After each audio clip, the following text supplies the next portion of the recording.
इस संसार में आने वाला प्रत्येक बालक संपूर्णतः संस्कार रहित होता है। उसके अंतर पर ना किसी अच्छे संस्कार के चिन्ह अंकित होते हैं, ना ही बुरे संस्कार के। अर्थात जन्म से बालक में ना कोई गुण होता है और ना ही कोई दोष। तो ये दोष अथवा गुण किस प्रकार प्राप्त होते हैं? क्या हमने कभी विचार किया है?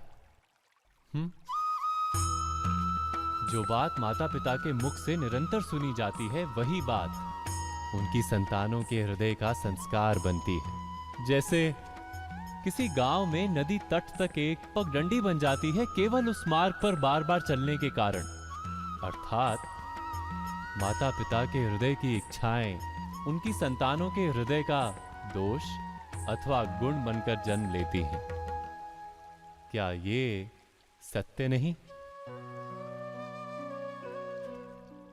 पर फिर भी जब उनकी संतानों में कोई दोष दिखाई देता है तो माता पिता आश्चर्य और दुख से भर जाते हैं।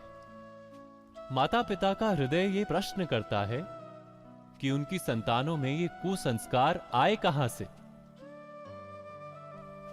सत्य तो यही है कि माता पिता अपनी संतानों को अनजाने में ही कुसंस्कार के बीज दे देते हैं, जो उनके संतानों की हृदय भूमि पर कुसंस्कार का वृक्ष बनकर उगता है। अर्थात अपनी संतानों को सुसंस्कारी और धर्ममय बनाने की आशा रखने वाले प्रत्येक माता पिता को प्रथम अपने हृदय की इच्छाओं पर अंकुश रखना क्या अनिवार्य नहीं?